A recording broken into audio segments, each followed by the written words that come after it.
Hey, it's Global Politics with Jim Martin. A long time ago, I read 3 articles, one by Timur Kuran called Sparks and Prairie Fires, another one, The Dynamics of Informational Cascades by Susan Lohmann, and the third by Finnemore and Sikkink about the process of how new norms evolve in societies. And all 3 of these were about popular uprisings and revolutions and things like that. And these were all popular resistance movements, nonviolent, if they could be, movements within authoritarian regimes across the world. The resistance against the former communist regimes in Eastern Europe. Lohmann studied those, so did Kuran. Finnemore and Sikkink were looking primarily at Latin America. Kuran made the argument that in an authoritarian regime, if the people generally, society, not the government, but if the people generally perceive that the opposition is weak, they are more likely to hide their preferences. So they'll, in public, talk about how they support the regime and it's great and everything's perfect. They may believe otherwise, but if the opposition seems weak, then they're less likely to express their true beliefs.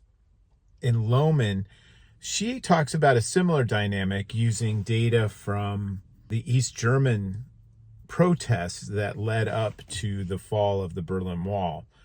And she argues that once people see that other people are expressing their opposition to the regime, then they feel empowered to do the same thing and to take actions like going out and protesting and things like that. She had this public-private belief structure embedded in that paper. Finnemore and Sikkink talked about how new norms emerge in society, conflict ensues, resistance by the dominant forces of society emerges, but after a while, that conflict becomes political rather than violent in nature, and eventually becomes codified as rules and laws. And we might think about the movement of mothers whose children had been disappeared by the Argentinian authoritarian regime in the 70s. That started, and the regime had a really hard time deciding, what are we going to do with these people? Because you can't violently oppress and disappear a bunch of mothers and grandmothers and things. So they just kind of caught fire, much in the way that Kuran talks about. So all of these works emphasize, based on history and actual evidence and even statistical analysis, that once things reach a certain point, they can really take over and create the conditions for societal change and overthrowing authoritarian regimes and everything else. It's just exactly what creates that spark is going to be sort of a random event. Pressures and things rise to a point where finally somebody feels like, I don't have anything else to lose and I'm just going to go out there and do this. Maybe it catches fire, maybe it doesn't.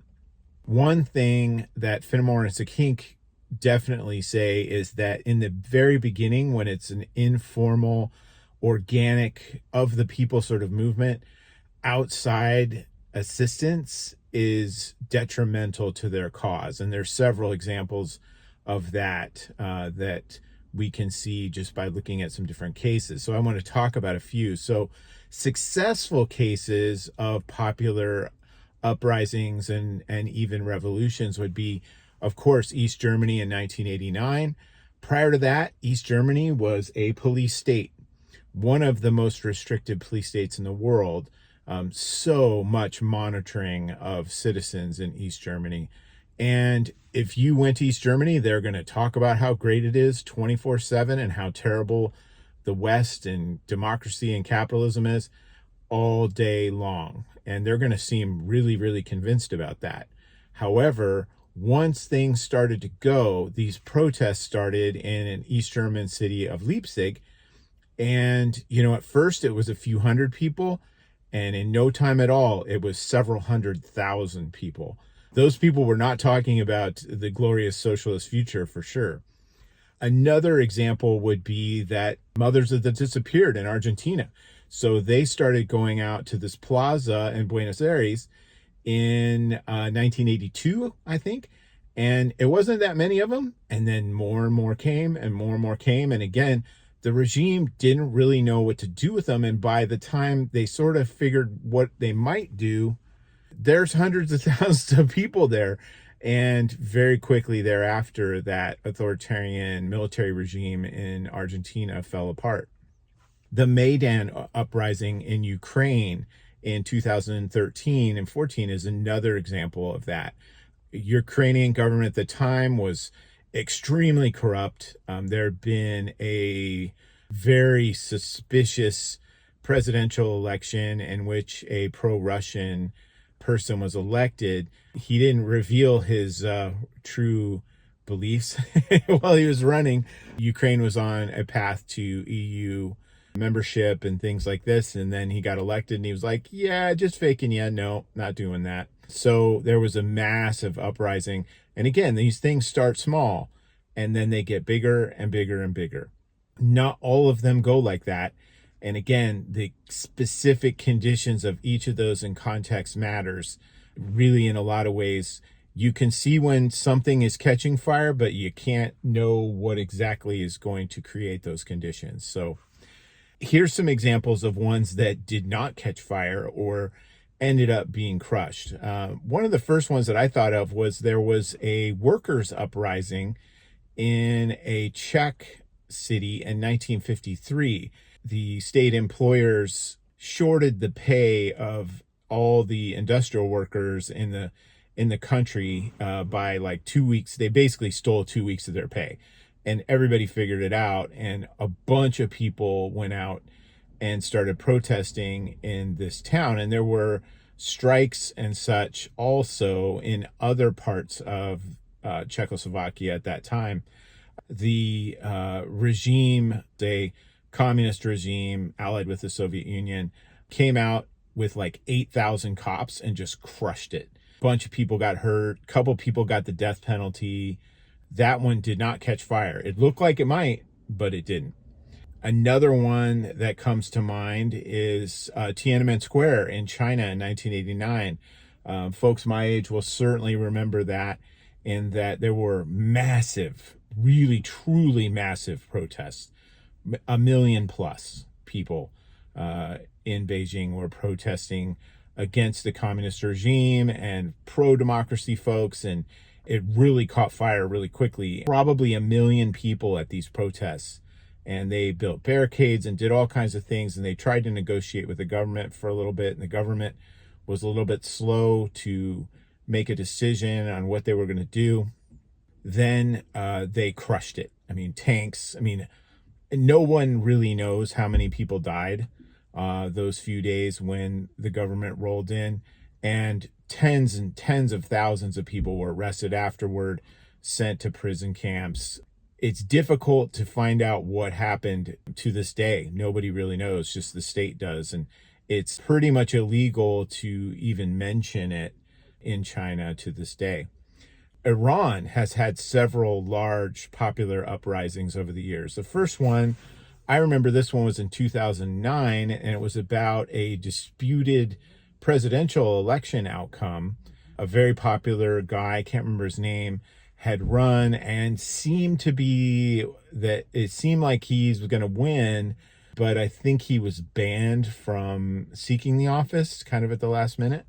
There's been other ones. There's one in 2019 over gas prices, and the most recent one was in 2022 over the murder of a young woman by morality police forces in Iran for not wearing the right clothes or something like that. And these are massive protests. As Iran has done several times, they crushed it. They absolutely crushed all three of those. The first one went on for some time, like a couple of months, that one in 2009 over the elections.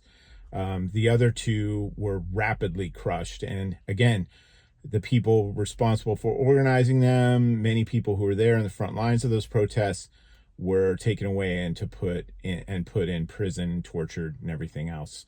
So that's a perfect example of that dynamic that Finnemore and Sikkink mentioned, was that there were international voices lending support to that was really problematic. It enabled the regime to cast the protesters as Zionists and co-opted by the CIA and everything else.